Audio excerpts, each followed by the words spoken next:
আপনাদের একটা প্রশ্ন ছুটছি, বলুন তো এটা কোন ব্র্যান্ডের স্মার্টফোন এবং কি স্মার্টফোন এটা?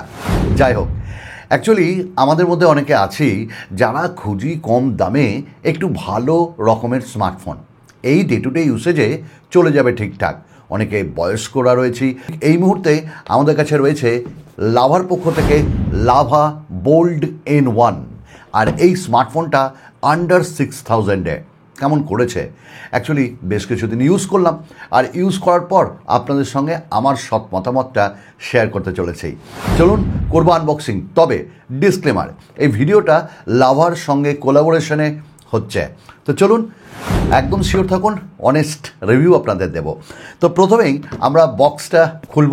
বক্সের পেছনে বেশ কিছু স্পেসিফিকেশনকে হাইলাইট করা আছে, আর এখানে দুটি কালারে আমরা এই স্মার্টফোনটি পাবো। আমাদের কাছে রয়েছে স্পার্কলিং আইভরি। চলুন বক্সটা ফট করে খুলে দিই। খুলজা সিমসিম। বক্স খুলতেই আমরা প্রথমে পাচ্ছি মেইন ডিভাইস, এবং যে কালারটি আমার কাছে রয়েছে বললাম স্পার্কলিং আইভরি। এর সঙ্গে আমরা পেয়ে যাচ্ছি একটা টিপিইউ কেস, বরাবরই যেটা লাভা দিয়ে থাকে, তার সঙ্গে কিছু ডকুমেন্টেশন, আর তার সঙ্গে আমরা 10 ওয়াটের একটা ফাস্ট চার্জার, ফাস্ট বলাটা বোধহয় উচিত হবে না, আর একটা টাইপ সি ডেটা কেবল। তবে সিম ইজেকশন টুল থাকছেই। দ্যাটস ইট, আমরা বক্সের ভেতর এইটুকুনি পাচ্ছি। তো হাতে রয়েছে আমার কাছে মেন ইউনিট। এই যে কালারটা বেশ ভালো লাগছে, স্পার্কলিং আইভরি। ওয়েল, ফোনটা একটু মোটা লাগছে বস, কারণ এর ভেতরে ব্যাটারিও একটু বড় দেওয়া হয়েছে। চলুন শুরু করি আমরা এর ডিজাইন দেখে। তো অনেকটা আপনারা গ্লাসি ব্যাক পাবেন, দেখতে মনে হবে একটু গ্লাস ইউজ করা হয়েছে, বাট অ্যাকচুয়ালি এটা পলিকার্বনেটের। আর আমরা সাইডের ফ্রেমটা ম্যাট ফিনিশে পাচ্ছি, এটাও পলিকার্বনেটের। এবং এখানে দুটি ক্যামেরাকে এখানে দেওয়া হয়েছে, এবং দুই দিকেই আমরা এখানটায় ডাস্ট অ্যান্ড ওয়াটার রেসিস্ট্যান্ট বলে লেখা পাচ্ছি। একটা ফ্ল্যাশ লাইট পাচ্ছি এবং লাভার লোগো পাচ্ছি। আমরা এখানটায় 3.5mm জ্যাকও পাচ্ছি। দেখুন, আজকের ডেটে অনেক ব্র্যান্ড কিন্তু এটা প্রোভাইড করছে না। By the way, a single স্পিকারের সাথে আসছে। তবে সাউন্ডটা একটু শুনে নিন।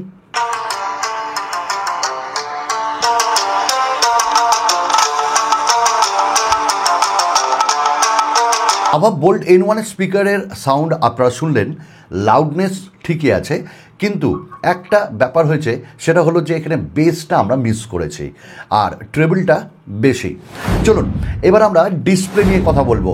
তবে ওই ডিজাইন এবং বিল্ড কোয়ালিটির ক্ষেত্রে একটা জিনিস আপনাদের বলি, IP54 certified, water and dust resistant, that's it.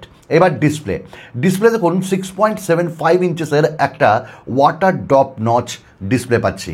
হ্যাঁ, এর দাম যদি 10,000 বা তার ওপর হতো তাহলে বলতাম ওয়াটার ড্রপ নচ চলে না, কিন্তু এটা 10,000 টাকার নিচে, ইভেন 7,000 টাকারও নিচে, তাই জন্য ঠিক আছে, মানিয়ে নেওয়া যাবে ওয়াটার ড্রপ নচ যে আমরা পাচ্ছি এখানটায়। ওয়েল, ডিসপ্লেটা বেশ চওড়া, 6.75 ইঞ্চেসের। এটি একটি HD+ ডিসপ্লে, 90 হার্টসের রিফ্রেশ রেট এতে রয়েছে। আমরা ডে টু ডে ইউসেজে ইউজ করেছি, তো আমাদের সেরকম কোনো প্রবলেম হয়নি। হ্যাঁ, একটু এদিক আর ওদিকে একটু আটকাচ্ছে, কারণ সেটা একটু পরে গিয়ে বলবো কেন। এবং এখানটাই আমরা স্টক অ্যান্ড্রয়েডও পাচ্ছি, আর এর যদি আমরা PPI দেখি তাহলে 269 PPI। বাই দ্য ওয়ে, আমরা নিচের দিকে কিন্তু চিনটা বেশ বেশিই পাচ্ছি, আর চারিদিকের বেজেলসটা মোটামুটি সিমেট্রিক্যাল। আমরা ইউটিউবে ভিডিওস দেখেছি, OTT প্ল্যাটফর্মেও তো আমরা বিভিন্ন রকম ওয়েব সিরিজ দেখেছি। হ্যাঁ, এখানটায় কোনো প্রবলেম আমাদের হয়নি। আউটডোরেও মোটামুটি ভালোই আমাদের ভিজিবিলিটি দিয়েছে, তো আমাদের ডিসপ্লে নিয়ে তেমন সমস্যা হয়নি। তো HD+ display, 90 hertz refresh rate, ঠিকঠাক এই দামে যদি আপনি ডে টু ডে ইউসেজে যান তাহলে কোনো অসুবিধা হবে না। চলুন এবার আমরা কথা বলে নেব কিছু কানেক্টিভিটির ক্ষেত্রে। আমরা এখানে দুটি সিম ইউজ করতে পারবো সাইমালটেনিয়াসলি। 4G সাপোর্ট করে, ভোল্টিকে সাপোর্ট করে, তো আর কি চাই। আচ্ছা, আরেকটা কথা বলে দিই, এই স্মার্টফোনটাই আমরা ওয়াইফাই পাচ্ছি এবং ব্লুটুথ লেটেস্ট ভার্সনটাও পেয়ে যাচ্ছি।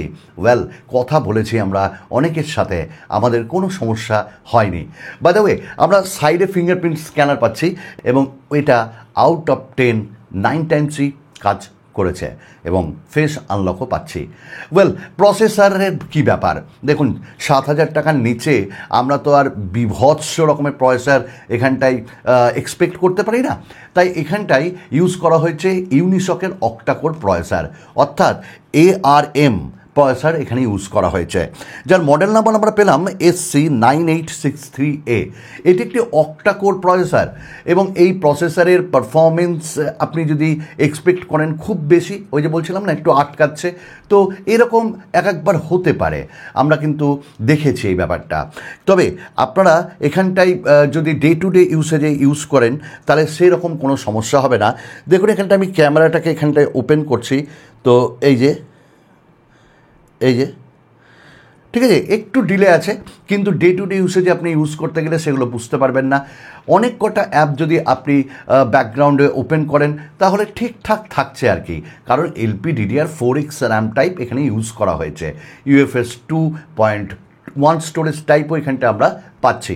তো ওভারঅল পারফরমেন্সের ক্ষেত্রে দেখলাম আমরা তাও ধৃষ্টতা দেখিয়েছিলাম এতে গেমিং করার, আমরা BGMI খেললাম, তো কি বলবো মোটামুটি ঠিকঠাক চলছে, কুড়িয়ে মোটামুটি ভালো চলছে। অ্যাকচুয়ালি এই দামে তো আমরা গেমিং স্মার্টফোন এক্সপেক্ট করতে পারি না, একটা মডারেট ইউসেজ, একটা মডারেট পারফরমেন্স পেলেই হলো, তো সেইটা কিন্তু এখানটায় আমরা পাচ্ছি। তো ডে টু ডে ইউসেজে আপনি তেমন বদার ফিল করবেন না এবং গেমিংও টুকটাক হালকা ফুলকা গেম আপনি করতে পারবেন, মোটামুটি অ্যাপসগুলোও ইউজ করতে পারবেন। সব থেকে বড়ো কথা, এটা গরমকাল তবুও কিন্তু হিট হচ্ছে না। ওয়েল, আমরা এবার চলে আসবো ক্যামেরার ক্ষেত্রে। এখানটায় আমরা দুটি ক্যামেরা পাচ্ছি, আর যেটা 13 মেগাপিক্সেলের ক্যামেরা সেটা হলো মেন সেন্সার, আর সামনে 5 মেগাপিক্সেলের সেলফি ক্যামেরা। দেখুন ফুল HD ভিডিও রেকর্ডিং আমরা করেছি আউটডোরে ইনডোরে, আমাদের ভিডিও কোয়ালিটি এই দামে মোটামুটি ঠিকই লেগেছে, আর এর যে সাউন্ড কোয়ালিটি ইনার মাইক্রোফোন দিয়ে আমরা পেয়েছি সেটাও বেশ ভালো। এবার পিকচার কোয়ালিটি, আমরা আউটডোরে বিভিন্ন সিচুয়েশনে ইমেজ ক্লিক করেছি, আমাদের ভালো লেগেছে 13 মেগাপিক্সেল অনুযায়ী, এই প্রাইস অনুযায়ী, যেখানে ডাইনামিক রেঞ্জ ছিল মোটামুটি ভালোই, এবং এখানটায় আমরা যে শার্পনেস সেটাও ভালো পেয়েছি, নর্মাল কালার পেয়েছি। তো ন্যাচারাল কালারটা অনেকেই প্রেফার করেন, অনেকে প্রেফার করেন না, যারা প্রেফার করেন না তারা এডিট করে নেবেন, তবে অনেকেরই ভালো লাগবে এবং মোটামুটি সোশ্যাল মিডিয়া রেডি, মানে আপনি ক্লিক করেই শেয়ার করে দিতে পারবেন, এবং বিভিন্ন রকম ফিচার্স এতে রয়েছে। এবং আমরা ইনডোরেও দেখলাম মোটামুটি ভালো। হ্যাঁ, আপনি একদম লো লাইটে গেলে দেখবেন ওখানটায় নয়েজ কিছু ব্যাপার রয়েছে। তো ওভারঅল এই প্রাইস রেঞ্জে আমাদের ক্যামেরা খুব যে খারাপ লেগেছে তা না, মোটামুটি আপনার কাজ ডে টু ডে ইউসেজে চালিয়ে দেবে। আমরা 5000 mAh ব্যাটারি পেয়েছি, আর তার পারফরমেন্স আমাদের 1.5 দিনের পেয়েছি, এবং আজকের ডেটে 5000 mAh ব্যাটারি ইনাফ আমার মনে হয়, মানে আন্ডার 7000 টাকার মধ্যে যেগুলো পাওয়া যাচ্ছে, সঙ্গে 10 ওয়াটের চার্জার। তবে চার্জিং করতে একটু টাইম লাগবে, প্রায় 1 ঘন্টা 20-25 মিনিট লাগিয়ে দেবে। তবে আমরা ব্যাটারি পারফরমেন্সে সিরিয়াসলি বলছি খুব ইমপ্রেসড। আমরা এখানটায় অ্যান্ড্রয়েড গো এডিশন পাচ্ছি, এখানটায় আমার একটু বলার ছিল অ্যান্ড্রয়েড 14 যদি আমরা অ্যাটলিস্ট পেতাম তো ভালো হতো, কিন্তু এখানে অ্যান্ড্রয়েড 14 গো এডিশন, এবং গো এডিশনের জন্য যে আপনি অনেক ফিচার্স মিস করবেন তা না, এখানে anonymous call recording, dual apps, phone clone সব কিছু রয়েছে। এবং দেখুন একদম স্টক অ্যান্ড্রয়েড আপনারা পাচ্ছেন, কোনো ব্লোটওয়্যার কিন্তু এখানে আমরা পাচ্ছি না, ইভেন অ্যাডভার্টাইজমেন্টের মতন যে ব্যাপারগুলো সমস্যাগুলো সেগুলোও পাচ্ছি না। তো ওভারঅল অ্যান্ড্রয়েড 14 গো এডিশনের এক্সপিরিয়েন্স আমার প্রথম অ্যান্ড্রয়েড 14 গো এডিশন বেশ ভালোই লাগলো। তো ওভারঅল এই ছিল আমাদের লাভা বোল্ড N1। যারা আর কি কম দামে মোটামুটি একটা সেকেন্ড হ্যান্ড ফোন নেবেন, second hand in the sense যে আরেকটা ফোন ক্যারি করবেন, তাদের জন্য ঠিক আছে। আবার কোনো আপনার বাড়িতে বয়স্ক মানুষ রয়েছে, বাবা মা রয়েছে, ঠাকুমা রয়েছে, তাদেরকে একটা ফোন গিফট করবেন, তাদের জন্য ঠিক আছে। তো যারা হালকা ইউজ করবেন, মিডিয়াম ইউজ করবেন, তাদের জন্য লাভা বোল্ড N1 ভালো লেগেছে বেশ মোটামুটি স্মার্টফোনটা।